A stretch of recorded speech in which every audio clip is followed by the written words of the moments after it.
então agora nós vamos começar oficialmente esse webinar, que é mais um da série BIM para saneamento aqui da Frazilio Ferroni. Nós já realizamos alguns nas semanas passadas, um da própria Frazilio, da Sabesp, e hoje estamos aqui com nossos parceiros da Concremat. Então, eu vou já pedir de início para todo mundo deixar os microfones desligados e as câmeras também, né, para preservar a qualidade aqui da apresentação. E eu já vou convidar, então, já que nós não temos uma mesa física, né, para compor uma mesa física, eu vou convidar para ligar os microfones e as câmeras os nossos parceiros, né, os apresentadores da Concremat, uma empresa, claro, que dispensa apresentações aqui no mercado nacional e internacional, mas chamando, então, a Poliana Gil Amaral, que é gerente técnica de projetos de infraestrutura de logística e saneamento. Bom dia, Poliana, tudo bem? Todo mundo. Eu sou a Poliana, né, como já fui apresentada, sou gerente técnica da equipe de estudos e projetos focados nos segmentos de logística e saneamento. Bem-vinda, Poliana, muito obrigado. Convidar também para ligar a câmera e o microfone o Alexandre Prachedes, que é coordenador de implantação na Concremat. Bom dia, Alexandre, tudo certo? Bom dia, tudo certo? Bom dia a todos. Sou o Prachedes, estou há 8 anos na Concremat, trabalho nessa parte de implantação. Nos últimos 2, 3 anos, trabalhando bastante forte aí com a implantação do BIM para os contratos nossos de gerenciamento, supervisão e fiscalização. Perfeito. Convidar também, então, o Gustavo Silva do Prado, que é gerente de estudos e projetos da área de saneamento, na Concremat. Bom dia, Gustavo. Bom dia a todos os participantes desse webinar. Satisfação estar aqui com parceiros nossos, a Frazilio, né, parceiro já de algum tempo da Concremat, nesse desafio de implantação do BIM. E eu estou aqui só para, como eu brinquei com o nosso time aqui, eu sou só um coadjuvante aqui, né? As estrelas são o nosso time de implantação, nosso time que trabalha aí na produção, de fato. Eu estou aqui como, digamos, com alguém para contextualizar o mercado, né? Convidar, então, também para ligar a câmera e o microfone o Leonardo Factori, que é especialista em BIM, da equipe técnica de implantação de metodologias e ferramentas da Concremat. Tudo bem, Leonardo? Bom dia, gente, tudo bom? Agradecendo a oportunidade aí de participar do webinar, tentar contribuir aí um pouco com o tema. Nós é que agradecemos, Leonardo. Também convidar para ligar a câmera e o microfone o Lucas Cirilo Borba, que é modelador BIM da Concremat. Tudo bem, Lucas, meu xará? Bom dia, tudo bem? Bom dia a todos. Sou o Lucas, eu sou arquiteto e faço parte da equipe da Concremat. A Poliana me chamou ano passado para a gente fazer essa implantação do BIM. E muito legal participar desse BIM com a Frazilio. Eu vou, então, compartilhar aqui a minha tela para a parte inicial. Deixa eu só acrescentar aqui. Share screen. Vou pedir só a gentileza de vocês me informarem se vocês estão enxergando a minha tela. Sim. A Frazilio é uma empresa que está há 25 anos no mercado de tecnologia e eu sempre comento aqui nas nossas apresentações que estar há 25 anos no mercado, mas principalmente nesse setor de tecnologia, é uma questão ainda mais significativa, porque é um mercado que se transforma e se atualiza com muita velocidade. E a Frazilio, então, tem sempre ajudado, né, sempre auxiliado os profissionais da arquitetura, engenharia e construção a melhorar a sua forma de trabalhar perante os novos processos, as novas tecnologias. Aqui a gente apresenta um pouco dos nossos parceiros, né, são grandes parceiros internacionais, como a Autodesk, que dispensa apresentações, a Oracle Construction and Engineering, também a Google Cloud, principalmente com o Google Maps API, e mais recentemente a Esri, que é líder no setor de softwares de geoprocessamento e de informação geográfica. Mas a gente não tem só um foco no sentido de venda de licenças, né, de entregar a licença para o nosso cliente, para o nosso parceiro e encerrou o processo. Não, nós temos um foco muito grande também em serviços de consultoria, com o nosso framework de implantação BIM, e no desenvolvimento de soluções personalizadas, ou seja, nós auxiliamos os nossos clientes no desenvolvimento de soluções personalizadas para os desafios que eles têm que enfrentar. Além disso, nós temos também, como a gente já comentou agora no começo, os treinamentos da FF University. E, mais uma vez, né, já que a gente não consegue se deslocar até um centro de treinamento, essa plataforma ela vem como um auxílio para que a gente consiga se manter capacitado consiga se manter atualizado perante as novas tecnologias. E hoje nós temos já uma novidade, que eu já vou falar em alguns segundos, sobre a FF University, mas só também para deixar complementado a nossa questão de suporte técnico especializado, ou seja, a Frazil ainda tem um serviço adicional, né? Ela oferece para os seus clientes um serviço adicional de suporte para ajudar a resolver os problemas e pequenas dificuldades que vão aparecendo e são inevitáveis no desenvolvimento de qualquer projeto. E a novidade que eu estava comentando é que hoje, aqui em primeira mão, a gente está lançando um novo treinamento de análise de modelo 3D com o Navisworks. Isso está sendo lançado hoje, e quem ficar até o final vai ter a possibilidade de... Opa! Deu um probleminha aqui. E quem ficar até o final vai ter a possibilidade de ver lá uma novidade, que a gente tem uma surpresa, um presente que a FF vai oferecer. Esse que é um software que permite fazer a compatibilização, análise de interferência, extração de quantitativos.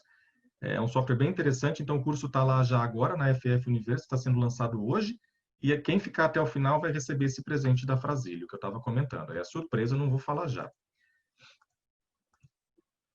Então, a gente também pede, né, encerrando essa primeira parte dessa introdução, a gente pede que todos mandem as suas perguntas aqui no chat do Zoom, que a gente vai fazer a concatenação ao final e a gente vai fazer a apresentação depois, né, do fim da apresentação, a gente vai fazer todas as perguntas para os nossos apresentadores aqui do webinar. Eu vou parar de compartilhar a minha tela e vou passar a bola para o Praxedes, para o Alexandre Praxedes, que vai começar a apresentação. Praxedes, a palavra é sua. Obrigado.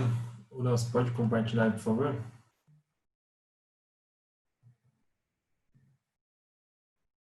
Só um minutinho que eu tô tentando aqui.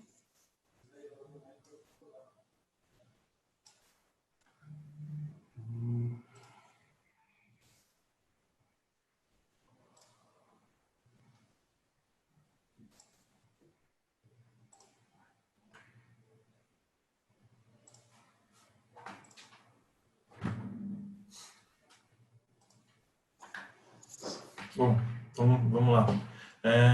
Como o Lucas estava falando, né, a gente vai fazer aqui uma apresentação sobre a visão da Concremat em relação à metodologia BIM, mostrar um pouco como a gente está se estruturando, se organizando aí nesses últimos anos para trabalhar com a metodologia e dar um foco também de algumas aplicações para o mercado de saneamento, que é o objetivo aqui da série da Frazil. Né? Não, pode passar, por favor. A agenda que a gente propôs aqui, né, seria uma breve apresentação da Concremat, falando um pouco da empresa, seguida de uma visão da Concremat também em relação ao mercado de saneamento, que vai ser apresentado pelo Gustavo. E aí a gente vai mostrar algumas utilizações, né, alguns usos do BIM. Não necessariamente foram aplicações, são todos cases da empresa, mas não necessariamente em projetos de saneamento, mas que a gente vê que são totalmente aderentes aos projetos de saneamento. E, por fim, a gente encerra com esses 3 cases, aí sim, de aplicações em projetos e obras de saneamento. Pode passar, por favor, Léo.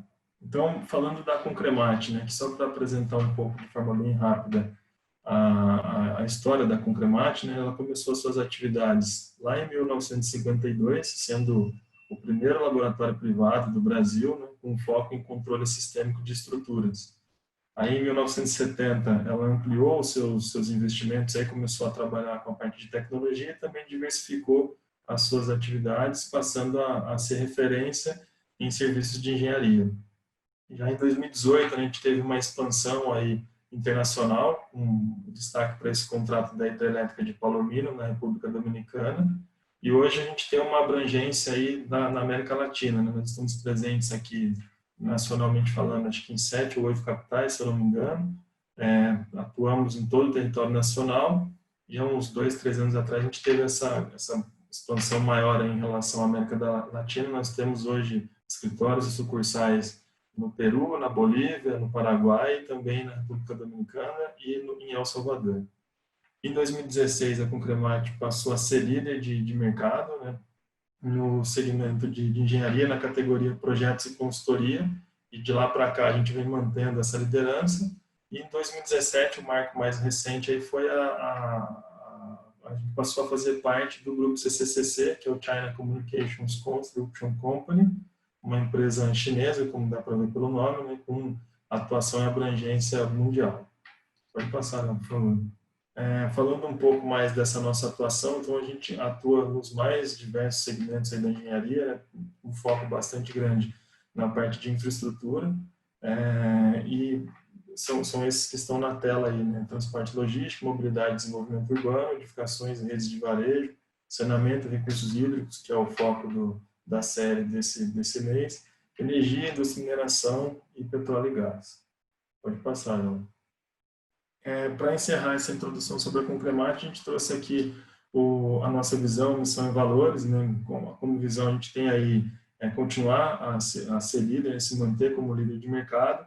Na missão, é importante a gente colocar já, né, que ela está bem atrelada com o tema que nós vamos falar, né, porque a nossa missão é elevar a qualidade e eficiência dos investimentos em engenharia e infraestrutura, construindo um legado para o futuro, e a gente entende que o BIM ele pode ajudar bastante, contribuir bastante com essa elevação da qualidade e de eficiência. E, por fim, os valores, né? Temos fome por aprender e inovar.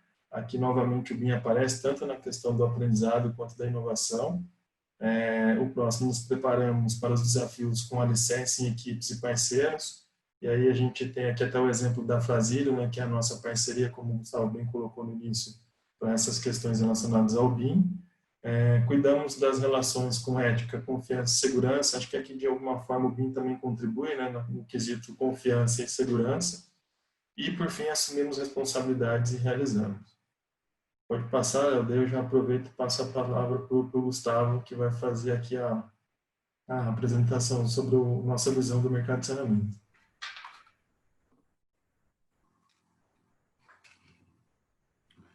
Bom dia a todos. A ideia aqui é só passar uns teaserzinhos, né, algumas provocações sobre o mercado e alguns desafios. A ideia foi até sair um pouquinho da caixa, né, e trazer talvez alguns temas aqui que não são tão óbvios, né, de aplicação, alguns sim e outros não tão óbvios aí para a aplicação da metodologia BIM.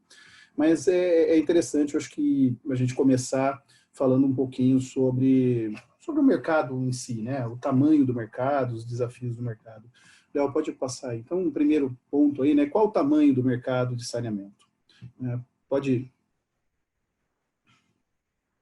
Legal. Pode esperar aí. Bom, esses são dados foram tirados do SNIS, de um painel de indicadores do próprio SNIS, e essas figuras são bastante autoexplicativas, né? E elas mostram para a gente um panorama geral, né? Em relação a índice de atendimento de água, né? Nós temos ainda, né, um percentual razoável da população sem acesso à água encanada, né? Então, a média do Brasil de cobertura, né, de atendimento, né, de cobertura aqui, é de 83,6%. A gente tem alguma coisa aí em torno de 170 milhões de pessoas atendidas, mas certamente temos, como o Brasil tem mais de 200 milhões de habitantes, nós temos aí nada, 30, 40 milhões de pessoas que ainda não têm acesso a serviço de distribuição de água, né? Os índices de perda são bastante significativos, a média nacional gira em torno de 38,5%, e os investimentos no setor em 2017 e 2018 aí giraram em torno de 5,5 bilhões de reais. No caso de esgoto, quando a gente olha o panorama para o esgotamento sanitário, né, a situação é muito pior, né? Se você olhar ali a região norte, nós temos só 10,5% da população atendida por serviço de esgotamento sanitário.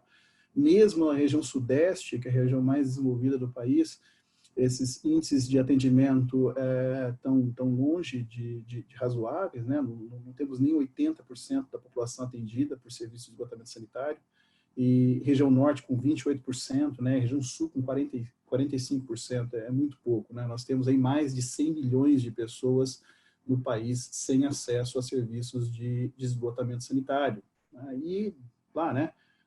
Temos 46,3% de esgoto tratado, né? É muito pouco, né, gente? A gente está falando aí que alguma coisa em torno de 54% do esgoto gerado em território nacional ele é devolvido para o meio ambiente in natura, sem qualquer tipo de tratamento. Então, nós temos aqui dois problemas, no mínimo dois problemas aqui prementes. A gente tem um problema de saúde, né, e a gente tem um problema ambiental, de poluição das nossas águas. E os investimentos nos últimos 2 anos, né, o SNI sempre está um ano ainda para trás, em 2017, 2018, giraram a média aí em torno de 4 bilhões. Então, temos atualmente um investimento, pelo menos nos últimos 2 anos, aí próximos a 10 bilhões ano, e os números que temos são esses. Tá?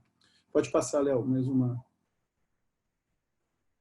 Bom, hoje não existe um consenso em relação às cifras necessárias para a universalização, mas os grandes números que circulam, tanto na mídia quanto no meio técnico, é que para universalizar serviços de água e esgoto no Brasil, seriam necessários investimentos da ordem de 500 a 700 bilhões de reais. Esse é o tamanho do mercado de saneamento, gente, né? Esse é o tamanho do desafio que temos para enfrentar.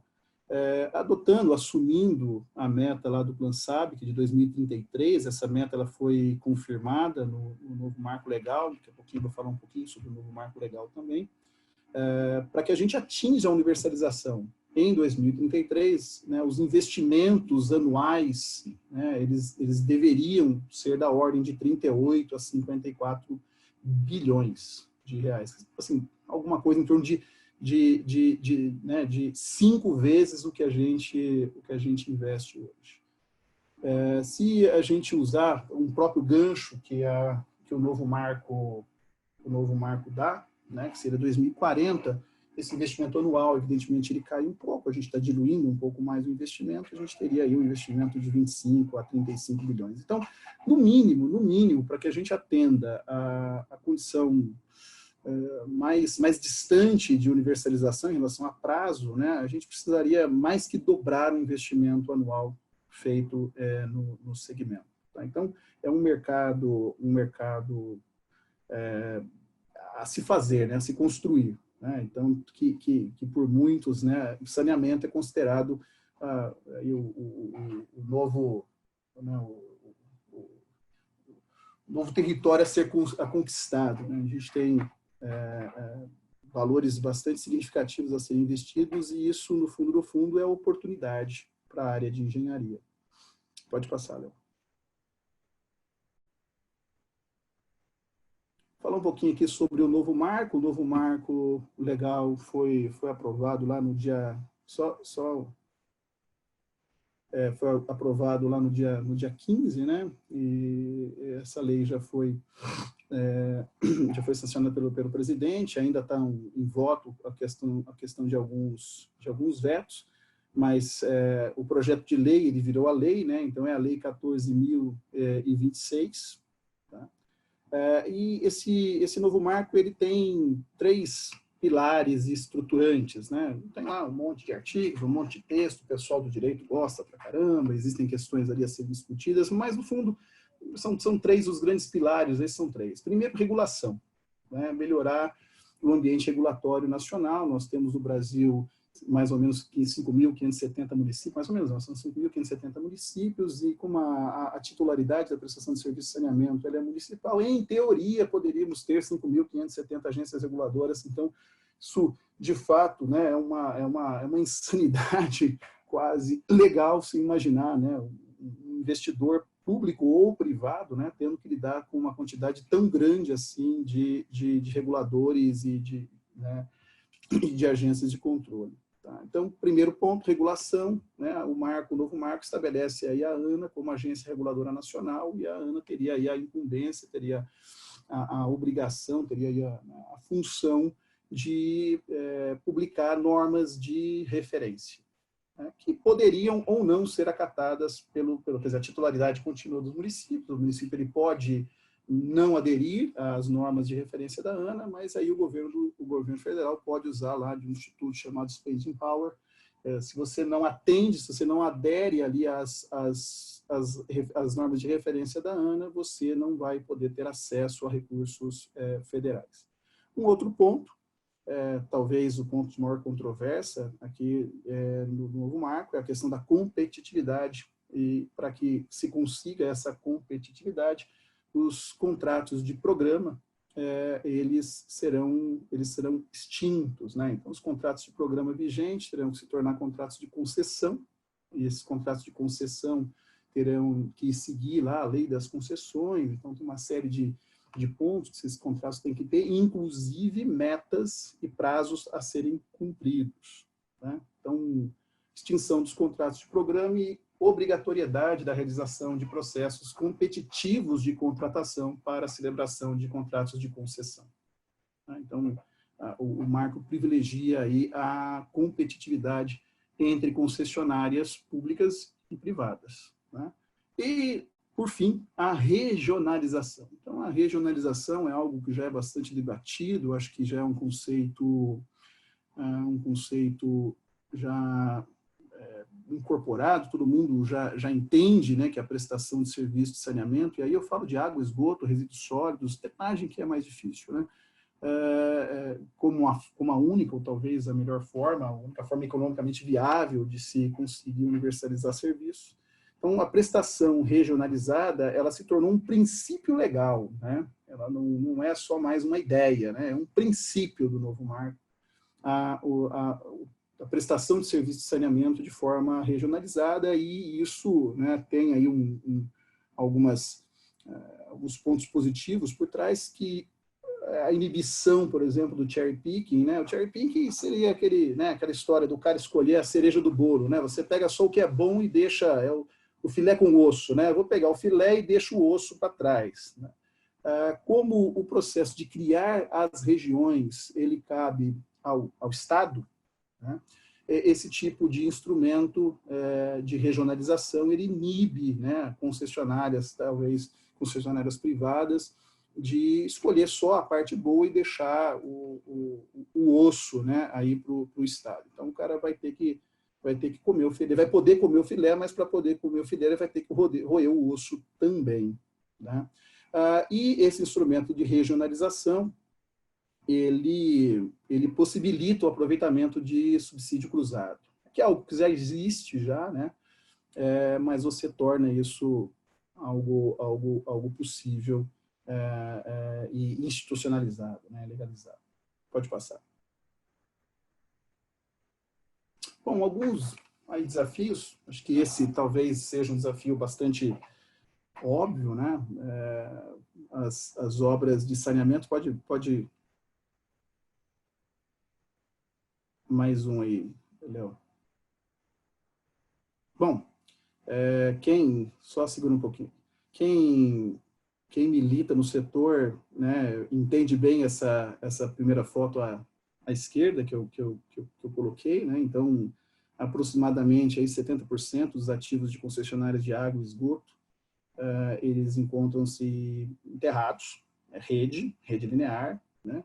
E o desafio é implantar essas redes, né, em subsolo cada vez mais congestionado, principalmente nos grandes centros urbanos. Como fazer isso, né? Como fazer isso?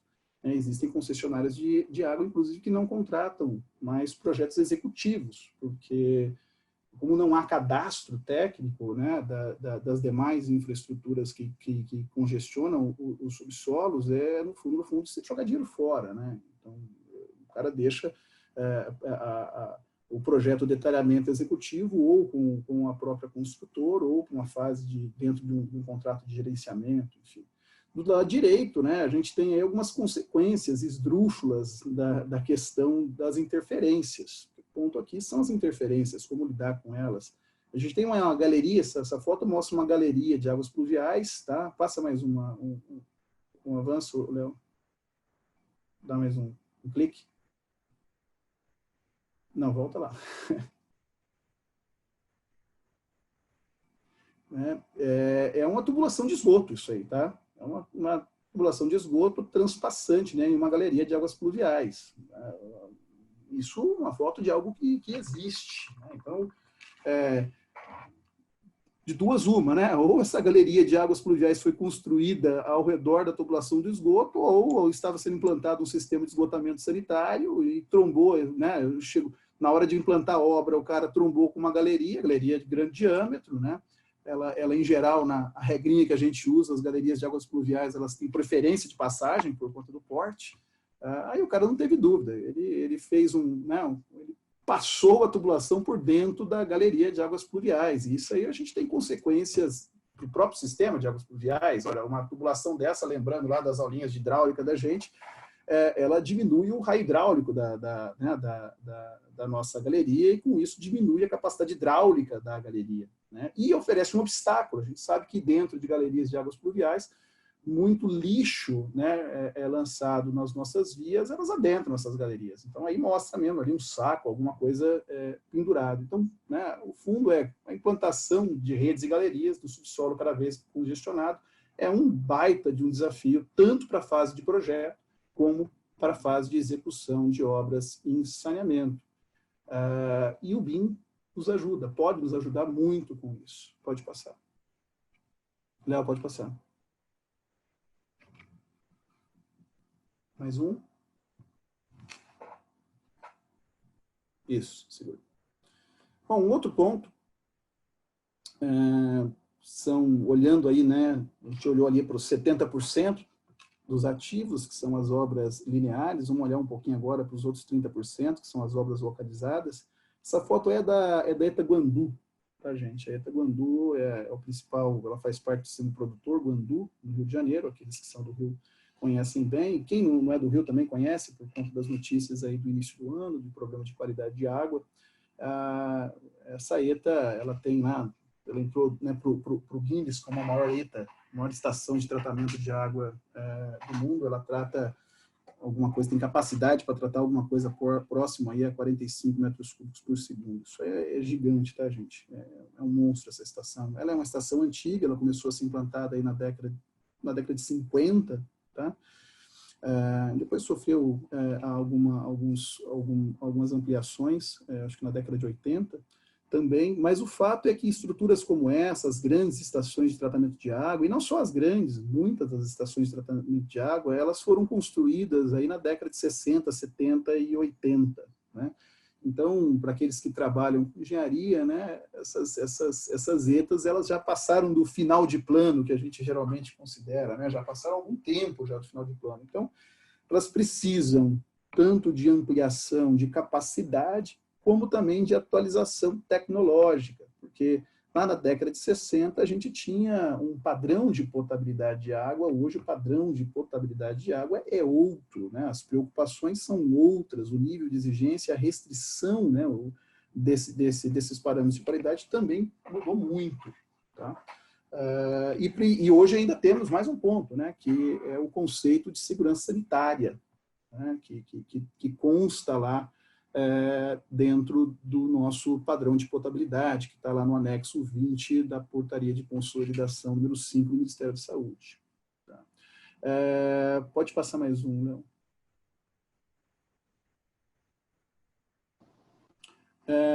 Essa outra foto é da ET Barueri, é a maior estação de tratamento de esgoto aqui de São Paulo, possivelmente certamente, né, a maior estação de tratamento de esgoto em operação no Brasil. Recentemente, ela passou por um processo de ampliação. Tá?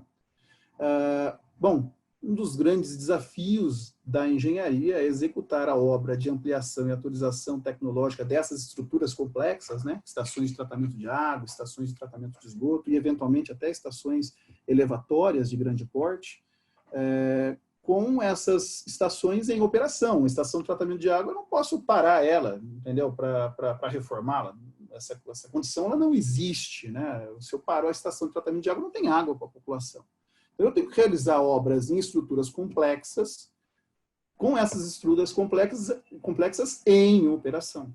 Para que a gente consiga fazer isso de forma razoável e segura, a gente precisa necessariamente aí de cadastros técnicos adequados e um bom planejamento da execução das obras. Tá? Isso de fato, é imprescindível. E nesses dois itens, a metodologia BIM pode nos ajudar. Pode passar. Talvez aqui um item aí menos óbvio, mas eu entendo também que a metodologia BIM tem seu papel, é no controle de perdas. Outro tema também que a gente, né, é bombardeado aí na mídia, E a gente pode utilizar ferramentas e metodologia BIM para ajudar no controle de perdas. Inicialmente,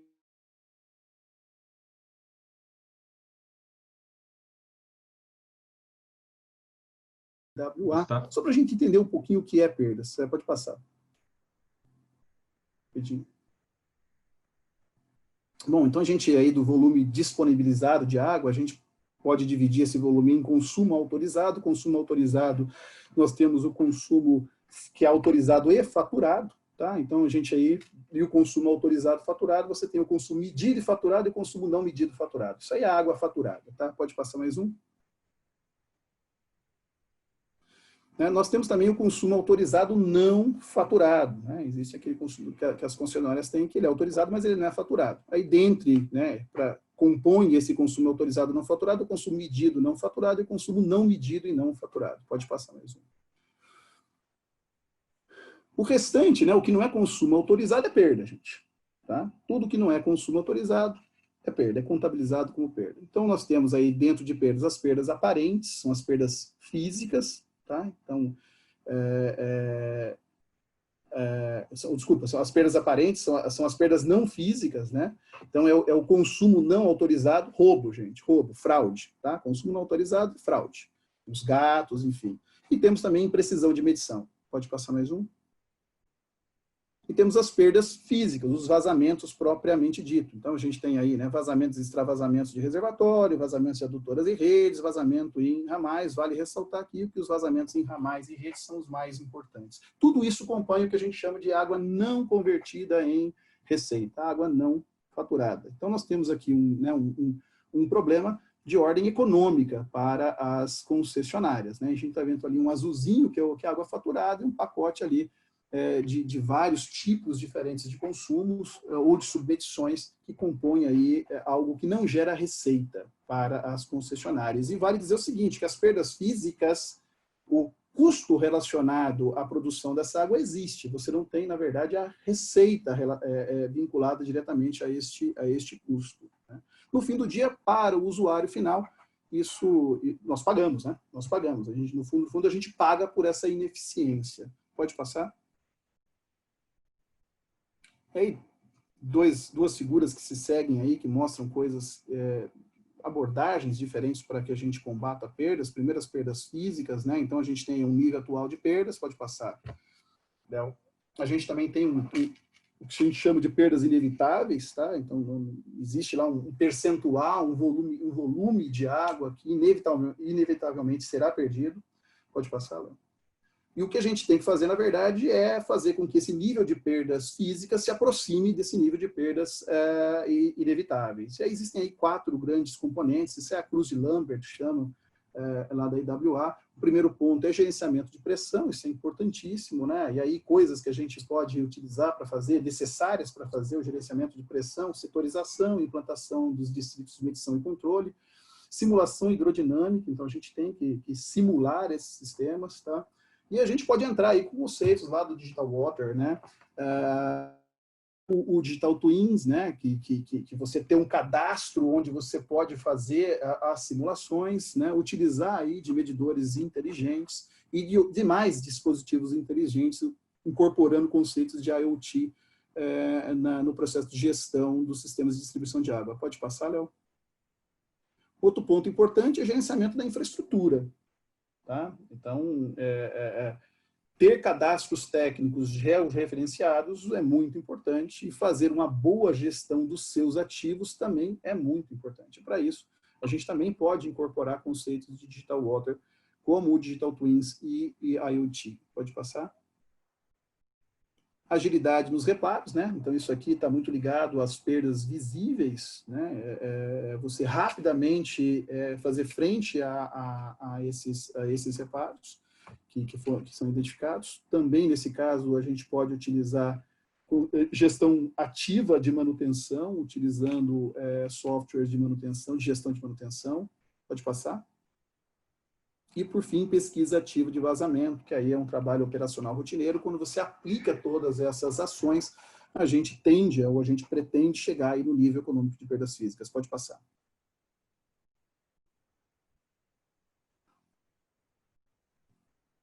Dá para usar o mesmo conceito aqui, pode passar todos, né? O mesmo conceito para as perdas aparentes, pode passar tudo isso. Aí, só volta. Aí a gente só muda as ações, né? Então, redução de erros de medição, né? Isso você ter um cadastro técnico georreferenciado dos seus hidrômetros, né? É muito importante. Fazer uma boa gestão de ativos é muito importante, saber a idade, acompanhar a calibração desses dispositivos, né, e fazer uma gestão ativa de manutenção, antes do problema aparecer, eu já ter, né, instrumentos que me sinalizem problemas ou eventuais problemas, a utilização e incorporação aí de medidores inteligentes, principalmente para grandes consumidores, né, implantação de cadastro comercial eficiente, implantação de sistema comercial e combate às fraudes e ligações clandestinas. Aí, nesse ponto também, você ter medidores inteligentes e você fazendo um processamento dessa base de dados, todos utilizando ferramentas de Big Data, ajudam, né, as concessionárias a identificar fraudadores. Pode passar.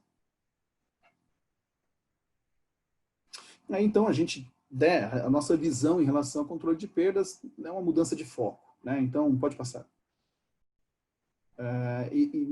Inicialmente, né, existia, até hoje existe aí um foco muito grande no controle de qualidade, na gestão do produto, né, que é a perda. Pode passar. A proposta, na verdade, é você controlar as causas da perda, né? Então, eu não controlo perda é resultado, né? Eu controlo as causas da perda. Então, eu foco no processo, não foco no produto. Pode passar. Aí nós temos alguns processos dentro da operação de um sistema de distribuição. A gente tem o processo ali de captação, o processo de bombeamento, o processo de tratamento, o processo de reversão, o processo de distribuição. Então, aplicar ferramentas de controle de qualidade em cada um desses processos.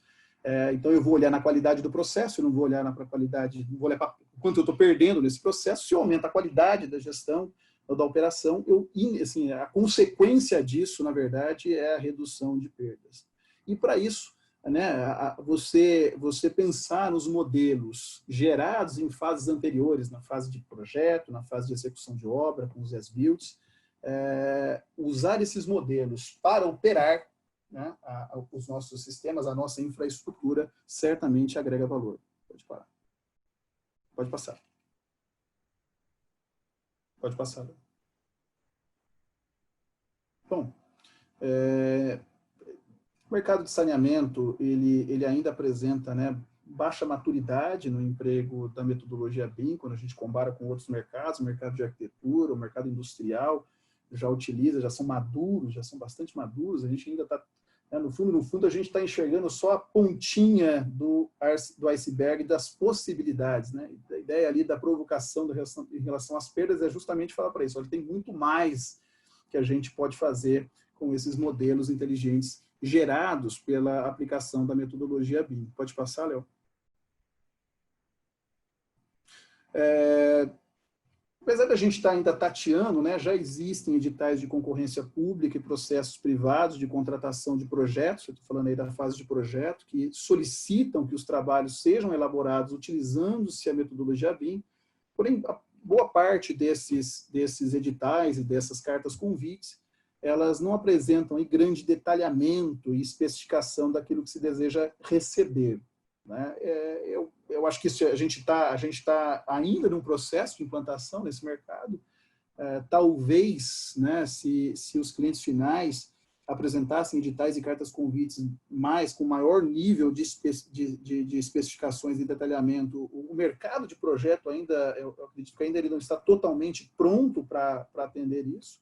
E mais um ponto, né? Eu tenho também uma leitura que ainda falta um entendimento, né, e uma decisão do que se pretende fazer com os modelos gerados na fase de projeto, para que a metodologia BIM torne-se aí padrão no mercado de saneamento. Então, eu entendo que a hora que o cliente final ele perceber tudo aquilo que pode ser feito, né, com esses modelos, entender o BIM não só como uma ferramenta de projeto, uma metodologia de projeto, mas como talvez uma metodologia geral de gestão de empreendimento como um todo, em toda, né, a sua cadeia, desde o início até a fase de operação, Quando isso for incorporado e entendido, né, onde mais o BIM vai agregar valor no mercado, as especificações vão direcionar para esse uso pretendido, né? Então, primeiro eu tenho que saber para que eu preciso disso, para depois eu pedir isso para o mercado. E o mercado vai se adaptar e entregar o que é necessário. Bom, gente, o que eu tinha para passar para vocês era isso aqui, né? Como eu disse, são só algumas provocações. Vou passar a palavra agora para o Praxedes, que vai continuar a apresentação. Ok? Obrigado. Valeu, Gustavo. Aí, então, fazendo um gancho, até reforçando o que a gente propôs de agenda, né, a gente vai entrar agora na visão da Concremate sobre a utilização da metodologia, e aí já fazendo um gancho também com esses desafios e essas questões que o Gustavo acabou de apresentar aí para a gente, né? Então, só para introduzir o tema, pode passar o slide, por favor, Léo? Diante desse cenário todo, né, não só com foco no saneamento, mas com foco em infraestrutura no geral, a gente montou aqui um mapa, na verdade uma matriz, né, onde a gente tem ali no eixo X os grupos de processo do PMBOK, ou também a gente pode analisar como o ciclo de vida de um ativo, de um empreendimento, e aqui no eixo Y a gente tem serviços ou procedimentos de trabalho onde esses produtos podem ser aplicados, né? E diante disso, a gente utiliza, na verdade, esse mapa ou essa matriz para estruturar os produtos que a gente vai implantar nos nossos contratos, tendo em vista, como eu falei, todos esses pontos aí que o Gustavo levantou, tanto de desafios como de necessidades, nesse caso aqui, do setor de saneamento. Então, daqui para frente, a gente vai começar a falar um pouco dessa visão de produtos e, em seguida, lá no fim, os cases que também fazem parte aqui desses nossos produtos. Poliana, por favor, você pode continuar daqui para frente? Só para, né, ilustrar algumas ferramentas que a gente pode usar com o BIM, né, para a área de saneamento, alguns benefícios, algumas vantagens que a gente tem quando a gente trabalha com o BIM.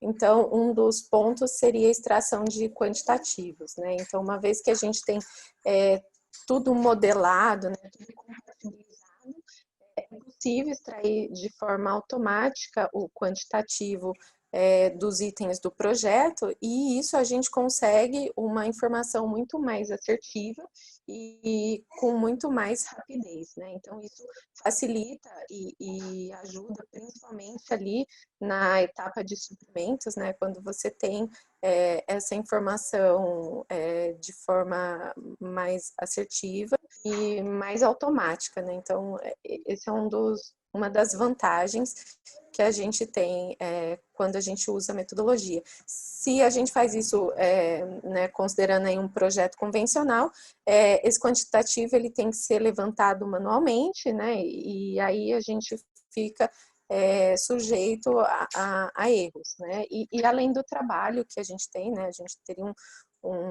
uma produtividade muito menor fazendo dessa forma. Pode passar, Léo, por favor? Então, esse é um caso que a gente desenvolveu internamente, né, um projeto de paisagismo, e a gente conseguiu usar esses benefícios, né, extrair esse quantitativo de forma automática. Pode passar, Léo. Um outro ponto aqui que eu acho que na área de saneamento seria bastante importante, né, em relação à análise de interferências. Como o Gustavo comentou, 70% dos ativos das concessionárias de água e esgoto encontram-se enterrados, né? Até aquela foto foi bem ilustrativa da situação que a gente encontra na maioria dos casos. Uma vez que a gente tem isso modelado, a gente consegue fazer uma compatibilização das disciplinas do projeto, né, e consegue levar isso para a obra de uma forma mais correta e sem que a gente tenha impacto durante a execução, né. Então, ter tudo isso modelado, é possível fazer o processo de clash detection, né, identificar essas interferências, fazer o desvio durante a etapa de projeto e durante a execução a gente já tem todas as disciplinas compatibilizadas, evitando algum problema aí durante a execução. Pode passar, Léo? Aqui só para ilustrar, né, um caso que a gente vivenciou, né, esse aqui é uma ilustração da escada, né, você vê que ela não está encaixada ali na laje, ela está batendo ali no pilar. Esse foi um caso que a gente né, percebeu e vivenciou por conta da modelagem posterior, né, do projeto. Então, foi um projeto desenvolvido em 2D e nós modelamos e identificamos esse erro, né? Então, a gente conseguiu corrigir o projeto a tempo antes de ir para a obra, né? Isso teria um impacto um pouco mais considerável na etapa de obra. Então, só para ilustrar que esse cheque de interferências tem que ser feito de forma periódica, né, com todas as disciplinas envolvidas, e você consegue extrair relatórios e para fazer um acompanhamento, né, dessas interferências, aqui só para ilustrar um relatório quantitativo, né, das interferências, e para você ir monitorando até que todas as interferências sejam sanadas aí antes do projeto ser, de fato, aprovado e liberado para execução. Pode passar, Léo? E aqui, né, só para ilustrar algumas interferências, né, que acabam acontecendo aí durante a fase de projeto, e quando você tem isso modelado, fica muito mais fácil a identificação e visualização, e isso ajuda também na tomada de decisão, né? É muito mais fácil visualizar o projeto quando você tem isso tudo modelado, né?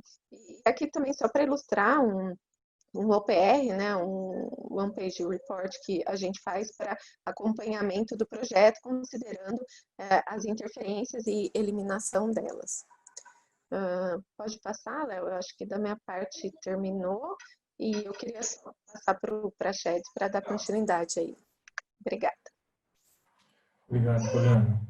Bom, dando sequência, né, a gente entra aqui num outro produto que é a questão de simulação logística, que vai bastante de encontro também com a questão que o Gustavo apresentou da execução das obras de ampliação das estações, né, que precisam ser realizadas em conjunto com a operação, como ele bem colocou, a operação não pode ser interrompida. E aí, esse produto aqui de simulação logística, que na verdade é a utilização do planejamento 4D, né, para possibilitar uma virtualização da construção, ele tem como objetivo facilitar, né, a visualização do plano de ataque das obras, a verificação dessas interferências e interfaces também, não só entre a operação e a obra que está acontecendo, mas também entre os próprios serviços da obra, né? E também possibilita fazer a realização de estudos de ciclo de execução, por exemplo, que podem ter possibilidade de ganho de prazo ali, né, na execução do projeto. Além do já famoso e conhecido aí, análise de previsto e realizado, acompanhamento, na verdade, né, do previsto e realizado através do modelo. Aqui, pode passar Léo, por favor. A gente tem ali um exemplo que a gente aplicou em uma obra industrial, né, mas a gente já teve essa aplicação também, por exemplo, em obras além de obras industriais, em parques eólicos e outros casos, e a gente vê que é totalmente aderente e aplicável para as obras localizadas, quando a gente está falando dessa questão de interferências, de interface, do plano de ataque, mas para as obras lineares também, né, principalmente para a execução de estudos de ciclo, também pode ser bastante utilizado. Pode passar, por favor. Um outro produto que a gente começou a trabalhar, na verdade, a gente se aventurou aí desde o início do ano, né, na entrada do Digital Twin, que aí, fazendo um gancho novamente lá com a apresentação do Gustavo, né, pode ser um produto interessante aí para a questão de gestão de perdas e gestão do ativo. A gente, como estava dizendo, né, começou a trabalhar nisso a partir de janeiro, fevereiro, e que na verdade a virtualização do ativo que vai ser construído ou que já está construído, né, com foco principalmente na operação, trazendo aí como objetivo a possibilidade de analisar o ativo a partir dessa maquete virtual. Pode passar por favor, não? A gente, para esse caso, está trabalhando com o Autodesk Forge, que é uma plataforma web, né, que permite integrar diversas APIs de softwares, tanto Autodesk quanto de outros desenvolvedores, como vocês podem ver na na imagem aí do lado esquerdo, né, a gente tem diversas possibilidades, e além de softwares, ele integra também, por exemplo, sensores e também toda a questão de documentação daquele ativo ou daquele empreendimento. A gente teve aí uma boa oportunidade no início do ano de participar de 2 eventos da Autodesk, que eles deram o nome de Autodesk Forge Accelerator, né? Foram 2 eventos internacionais que aconteceram, se não me engano, em abril e agora em junho. E foi quando a gente começou a trabalhar com o Forge, onde a gente colocou toda essa documentação aí dentro do Forge, entregando assim, né, tendo a possibilidade de entregar para os clientes um produto unificado, didático e também bastante intuitivo. Pode passar, por favor, Leandro. O que seria esse nosso projeto piloto, esse nosso case, né? A gente pegou uma barragem, nesse caso uma barragem de rejeitos, mas enfim, ela poderia ser utilizada para qualquer tipo de barragem, e também para os demais ativos, lá como as estações de tratamento de esgoto, de água, enfim. Acho que até o ganho maior seria nesses projetos, nesses ativos. Mas a gente partiu de um modelo no InfraWorks, que a gente não precisava de um nível de detalhe muito grande do modelo, e lá dentro do Forge a gente atrelou a esse modelo, através de alguns pontos, toda a informação dos dados de instrumentação, ou seja, dos piezômetros, medidores de recalque, de vazão e também de marcos topográficos, assim como a documentação, tanto que são geradas por esses instrumentos, mas também a documentação de projeto e obra. Então, ali a gente tem, por exemplo, as sondagens, os relatórios de sondagem, os projetos, os relatórios de ensaio de compactação e grau de umidade, por exemplo, da barragem, assim como os boletins de instalação dos instrumentos e também fotos do projeto. Pode passar, Léo, por favor. E o que a gente enxerga como grande ou vantagens e benefícios, né, de aplicação de um produto como esse, né? Primeiro, a questão da desburocratização do BIM, onde a gente retira ali a necessidade do usuário final, né, de ter aquela gama de softwares de alto desempenho para acessar a informação. A informação ela é acessada direto pelo seu navegador, né, pelo browser, através de uma URL, por uma interface bastante amigável e intuitiva. Né? Ao mesmo tempo, a gente faz a integração dos dados no modelo, né, como eu estava falando no slide anterior.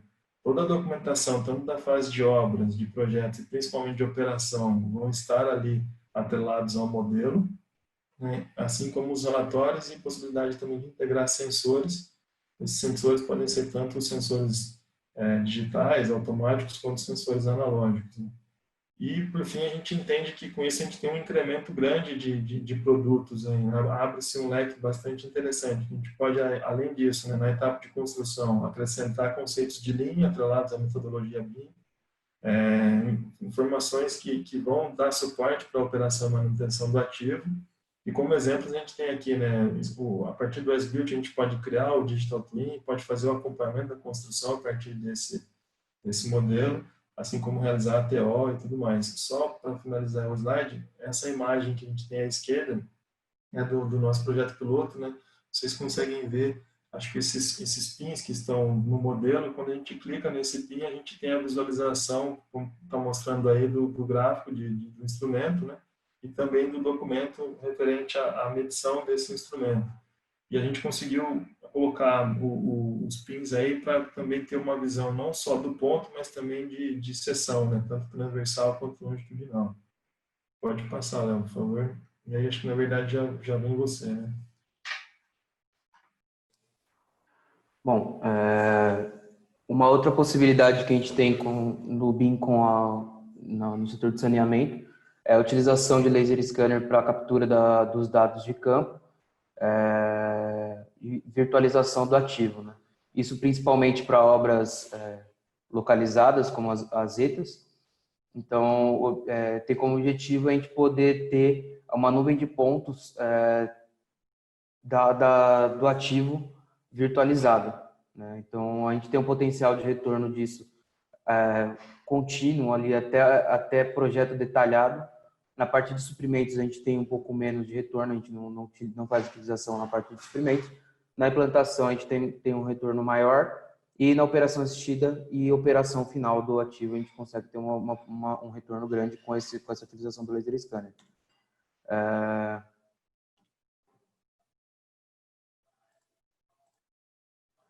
Então, a principal utilização aqui, principais utilizações do laser scanner para saneamento, né, para as nossas obras, é a questão do as-built, as medições das edificações dos ativos, né, medidas métricas, a fiscalização e supervisão das construções, levantamentos topográficos, a questão de inspeções, né, dos ativos, as vistas, que a gente pode ter uma vista panorâmica, a realização de modelos 3D e 2D. A gente pode utilizar a captura de dados para realizar modelos 3D em BIM, né, para suportar o projeto.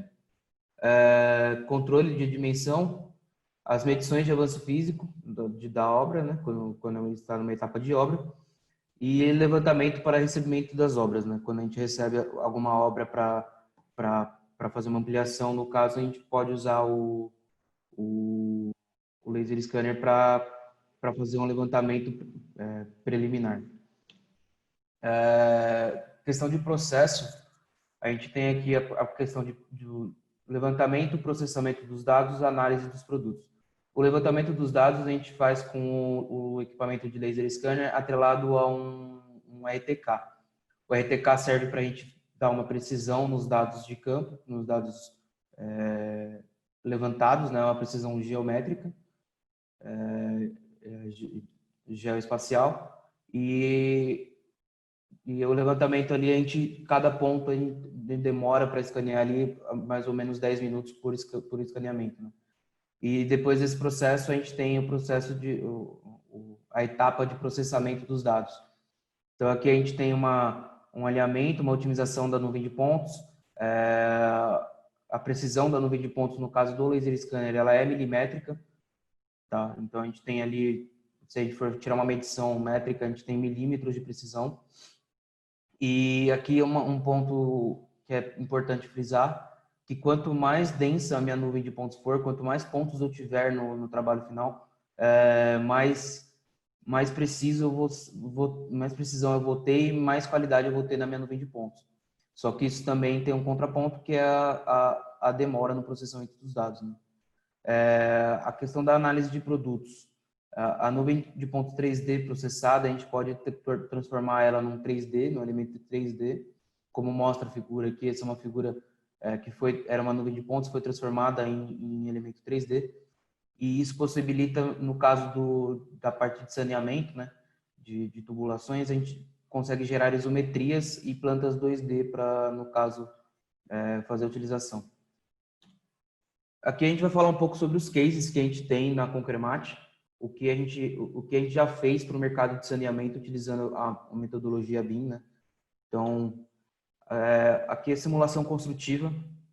A gente realiza simulações construtivas em fases de obra, fases pré-obra, para virtualizar uma intenção de projeto ou uma intervenção ou uma alternativa de projeto, para gerar dados dessas possibilidades e fazer uma análise comparativa dessas duas ou mais possibilidades de projeto.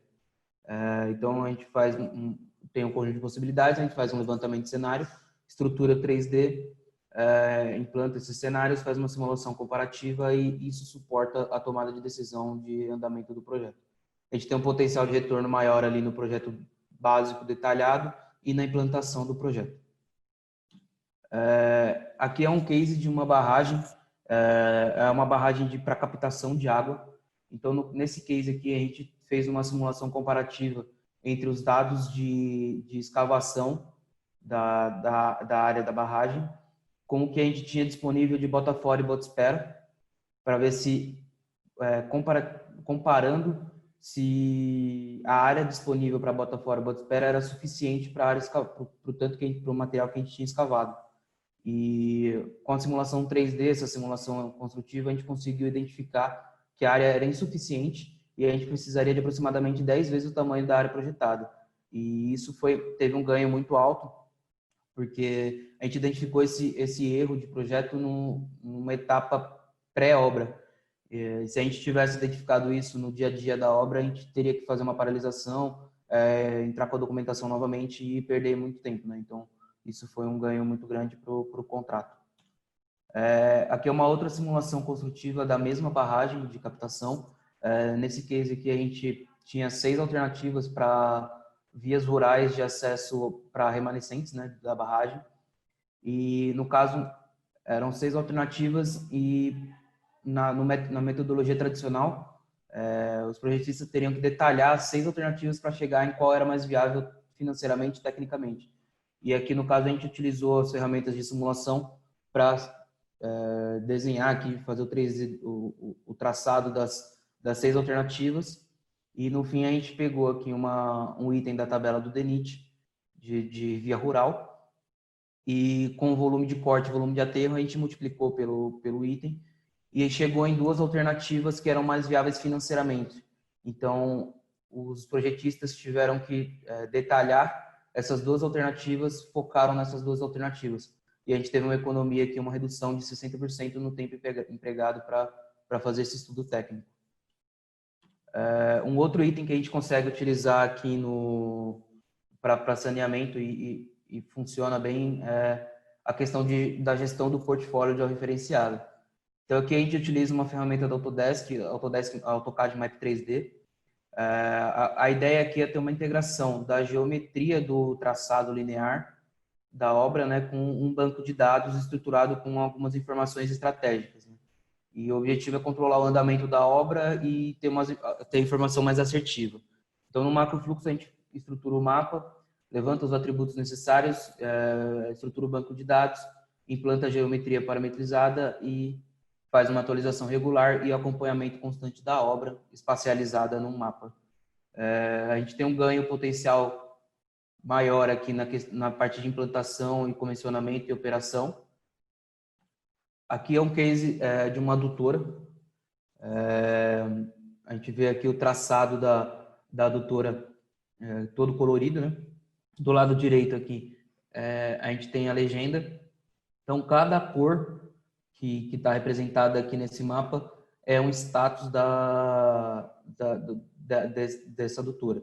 A adutora está dividida por estaca. Então, de 20 em 20 metros, a gente tem um status daquele trecho de 20 metros da adutora. Então, a gente tem aqui embaixo a tabela, né, o banco de dados que está atrelado a cada trecho de estaca, entre estacas.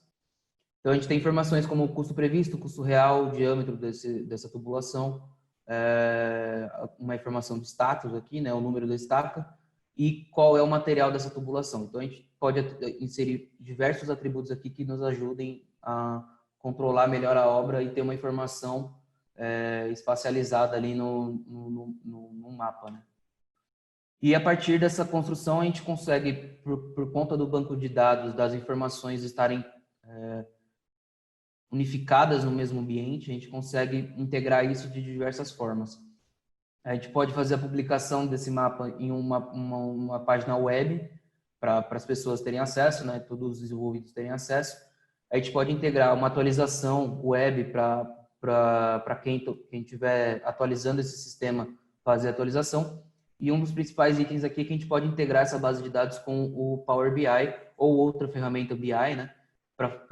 Para extrair relatórios customizados. Então, a partir de uma informação que está no mapa, a gente pode também tirar gráficos e relatórios visuais. Aqui eu vou passar a palavra para o Lucas aqui para falar um pouco do Dynamo.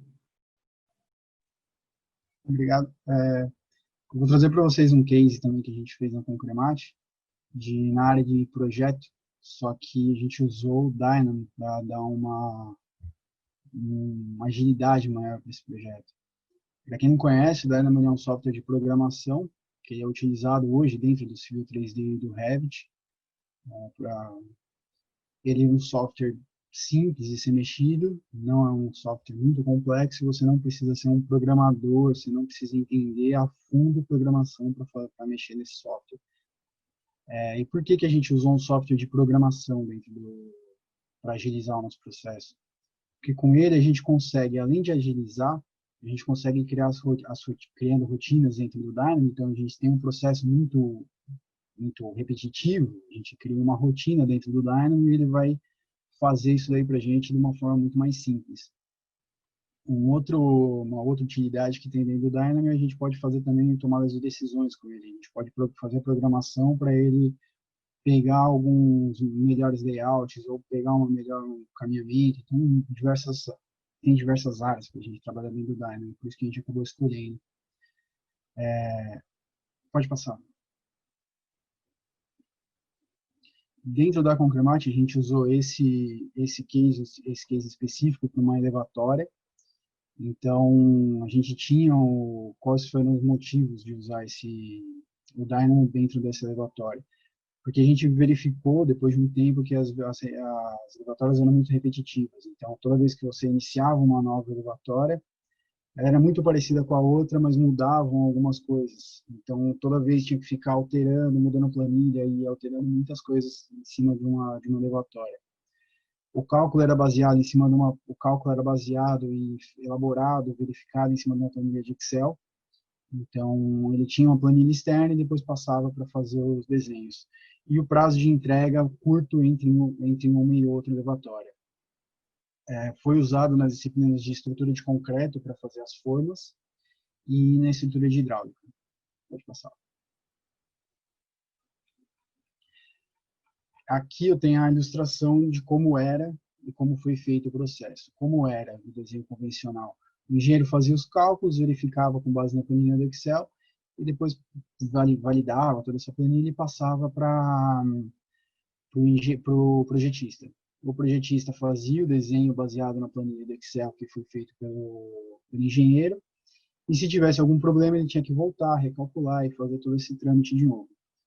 Com a utilização do Dynamo, a gente pegou o engenheiro, faz a planilha e a planilha está vinculada ao modelo do Revit.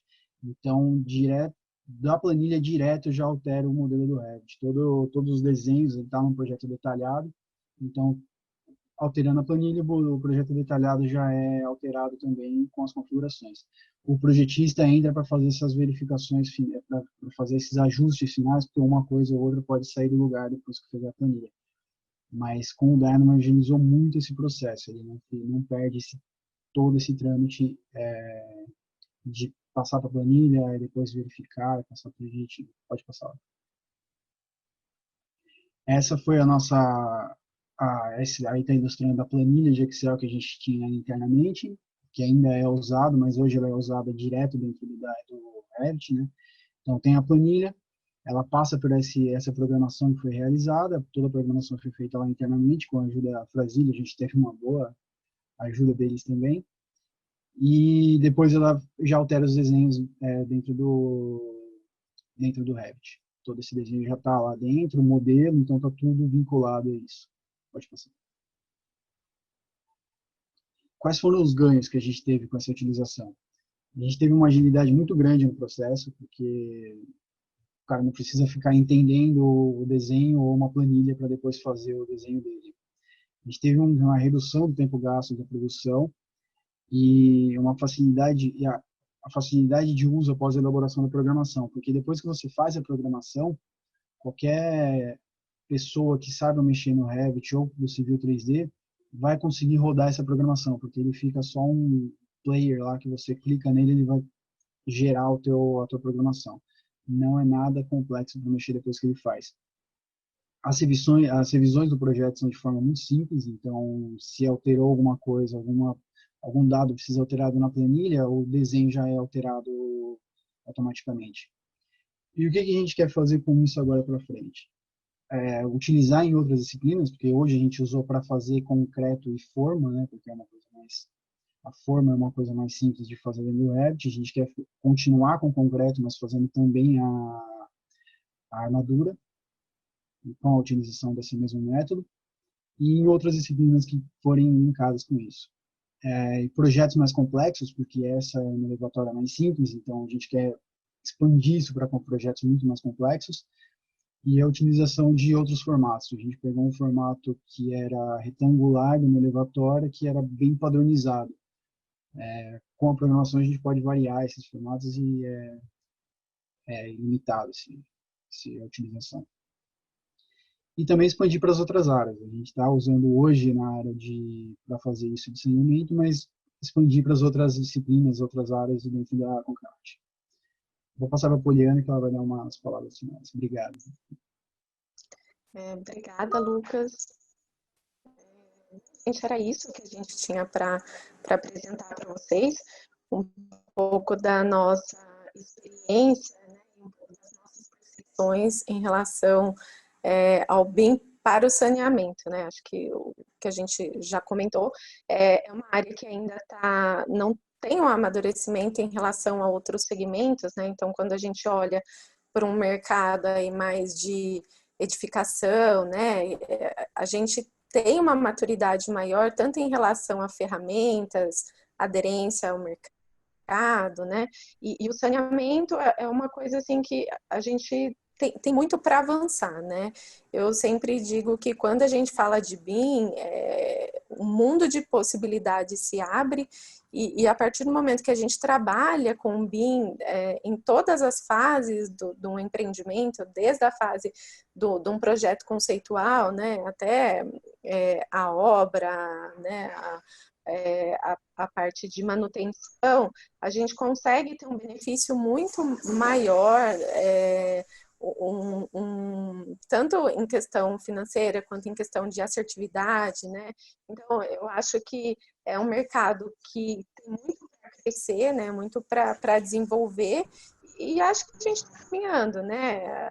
Às vezes a gente chega em algumas limitações das ferramentas que a gente tem disponível, mas a gente cruza com outras ferramentas, né? Esse exemplo que o Lucas citou do Dynamo, né? A gente mesclou algumas ferramentas, a gente conseguiu cumprir com prazo que a gente tinha, que estava muito apertado, e ganhou produtividade nisso, né? Então, eu acho que quando se fala de BIM, é importante ter sempre a mente aberta, né? Porque realmente a gente tem muitas possibilidades e trabalhar com o melhor das ferramentas, a gente começa a ter muito benefício, tá?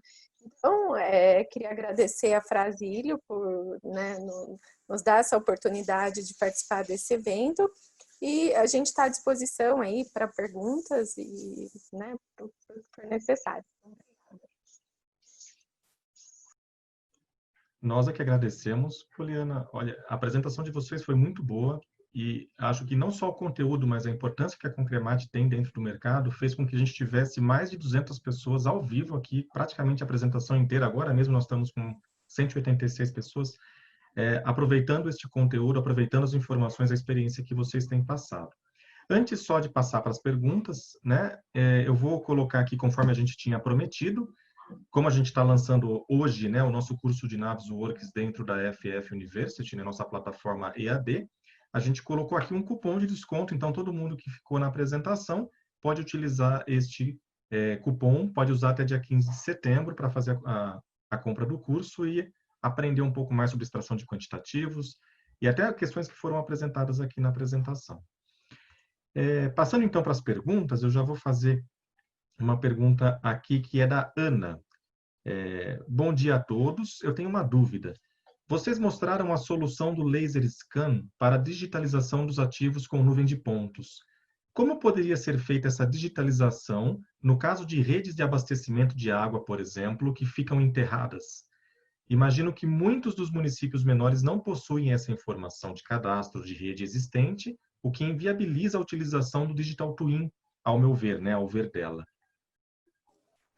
Bom, acho que eu posso responder essa pergunta. Em caso de obras enterradas, né, da tubulação enterrada, a gente tem outros dispositivos, né, o laser scan em específico não é possível utilizar nesse caso, mas a gente tem outros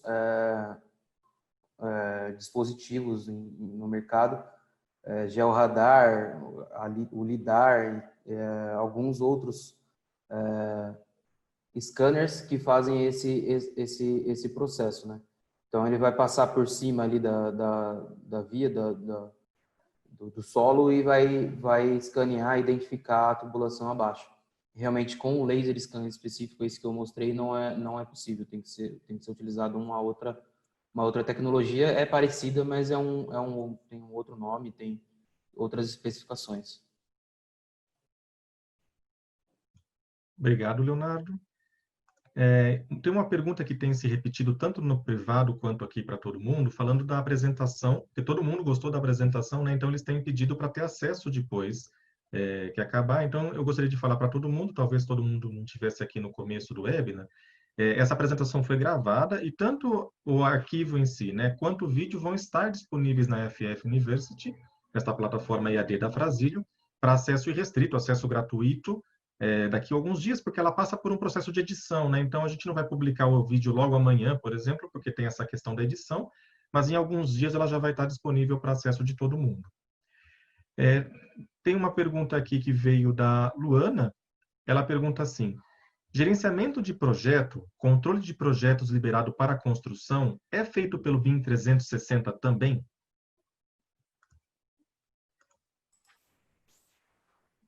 Posso responder essa, Lucas. Hoje a gente tem como plataforma corporativa aqui para a GED, né, para gerenciamento de projetos, o PW. Mas a gente já utilizou o BIM 360, até estamos fazendo alguns testes com eles recentemente, até em conjunto com vocês mesmos, né?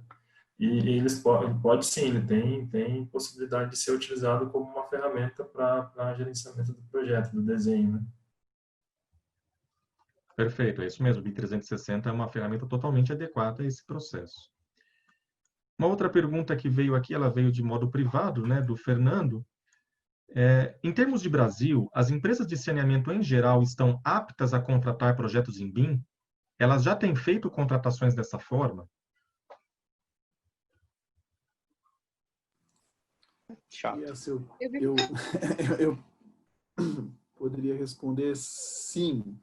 Algumas, eu até coloquei lá no último slide da parte que eu apresentei, algumas companhias públicas já fazem, né, essa demanda na fase do edital, então os TRs eles já saem com essa demanda de contratação de projetos em BIM, e algumas concessionárias privadas também demandam elaboração de projetos em BIM em suas cartas convites. Então o mercado as concessionárias, tanto públicas como privadas, elas têm sim solicitado a elaboração de projetos em BIM. Então, isso já é uma demanda de mercado. O que a gente observa, talvez aí pelo grau de maturidade do BIM no mercado de saneamento, é que essas solicitações elas ainda não vêm carregadas aí de especificações, de detalhamentos em relação principalmente ao produto a ser entregue, né? A entrega final que você tem que entregar. Mas eu entendo que isso, inclusive, faz parte do processo de amadurecimento do mercado de projeto, entendeu? Né? Os projetistas, na sua maioria, talvez ainda não estejam prontas para encarar especificações detalhadas de projetos sendo elaborados em BIM. E o último ponto foi o que eu coloquei na minha apresentação, na parte que eu apresentei, eu acho que a gente ainda precisa descobrir, né, para que a gente quer o BIM, né? É só uma ferramenta de projeto para auxiliar e melhorar a fase de construção? Aí me parece que a gente está pensando muito pouco, a gente está, né, com expectativa muito baixa, se a gente imagina só isso, né? Os usos são outros. E evidentemente que as demandas e as solicitações de especificação do produto a ser entregue estão muito mais atreladas ao uso pretendido do modelo após, né? Se eu quero só para obra, é uma coisa. Se eu quero usar para obra e quero usar para operação, para a fase de operação, é outra coisa que eu tenho que pedir, entendeu? Acho que falta esse amadurecimento, mas já existe demanda clara de contratação de projetos sendo elaborados em BIM. É um mundo novo, mas sem volta, né? Na medida em que vai se implementando, vai se Exatamente. ficando como que permanente. Exatamente. Temos uma pergunta aqui do Maicon. Ele pergunta assim: vocês utilizam alguma ferramenta específica para projeto de tubulações nas ETs e ETAs, como o AutoCAD Plant 3D, ou fazem essa parte de tubulações diretamente no Revit?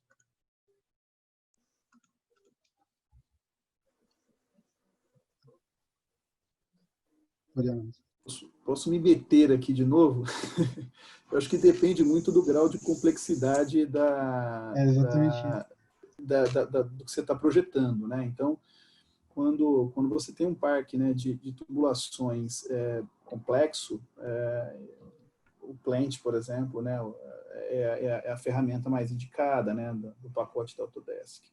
Mas se você tem uma estaçãozinha pequena, simples, uma estação elevatória, né, é possível, né, você fazer todo o projeto, usar todo o projeto com o Revit. Então, aí depende da complexidade do porte da obra. Perfeito. Temos uma pergunta aqui que veio do Otávio. Ele pergunta assim: há o plano de integrar a análise hidráulica com a modelagem das tubulações das redes?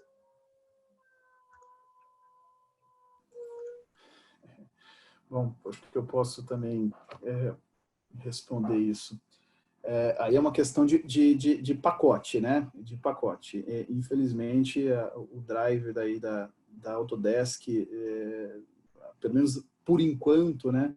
Não é em simulação, né? Então, a gente já teve até conversas com o próprio time da Frazilio e com o time da Autodesk sobre isso.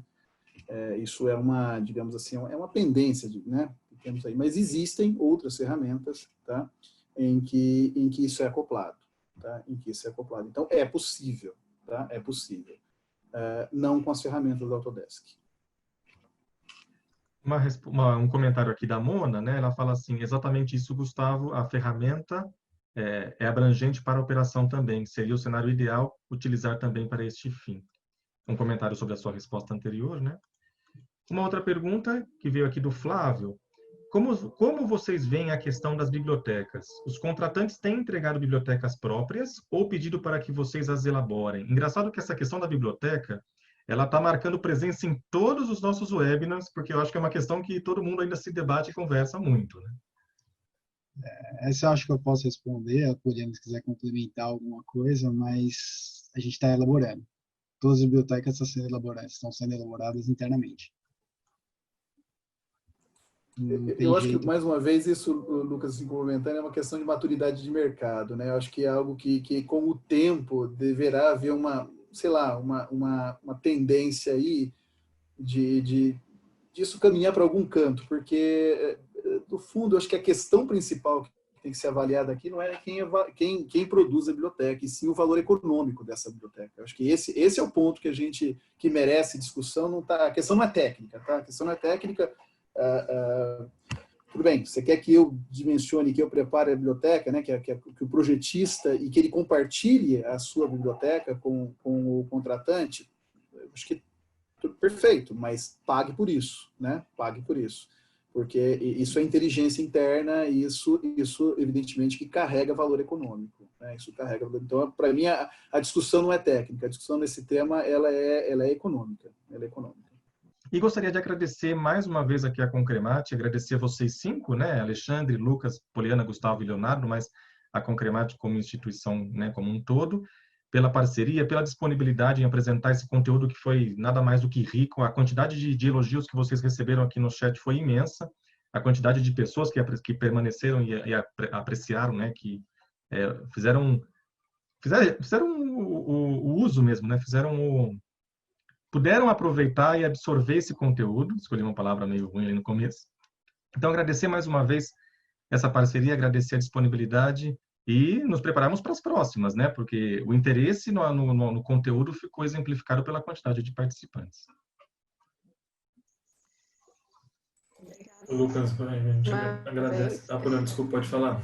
Não, agradecer mais uma vez pela oportunidade, né? A gente tem uma parceria aí já há algum tempo, e isso é sempre positivo aí para a gente fica muito feliz de participar desse evento que vocês estão promovendo. Obrigada mais uma vez.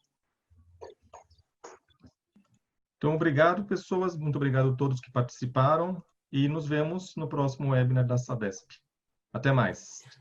Obrigado. Até mais. Obrigado. Obrigada. Tchau, obrigado.